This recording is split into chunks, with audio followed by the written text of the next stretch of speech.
Hi, I'm Howard Marks, and this is How to Think About Risk.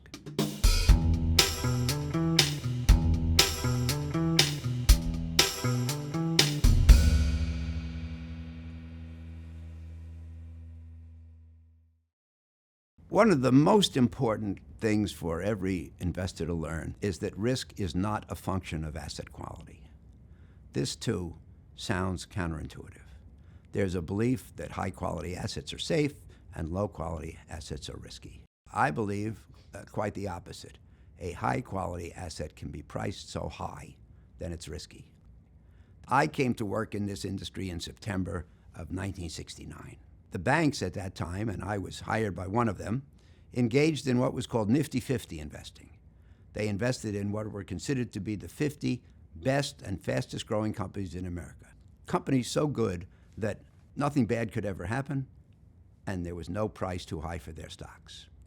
And if you bought those great companies the day I got to work in September of 1969, and if you held their stocks tenaciously for the next 5 years, you lost more than 90% of your money because the prices paid were just too high and unsustainable, and roughly half of those companies did run into serious fundamental problems.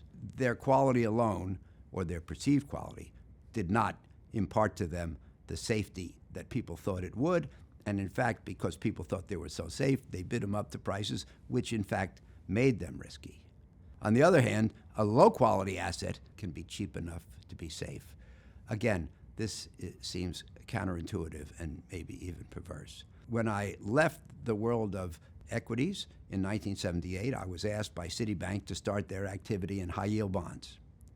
And now I was investing in the lowest quality public companies in America and making money steadily and safely.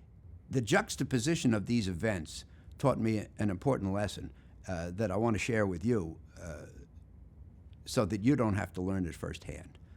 My conclusion was, it's not what you buy, it's what you pay. And investment success doesn't come from buying good things, but from buying things well.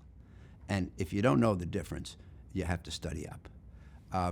There are no assets that are so good that they can't become overpriced and dangerous. There are very few assets that are so bad that they can't be cheap enough to be attractive as investments. So this is a simple concept, it sounds like to me, but I hope you'll spend a lot of time thinking about its consequences.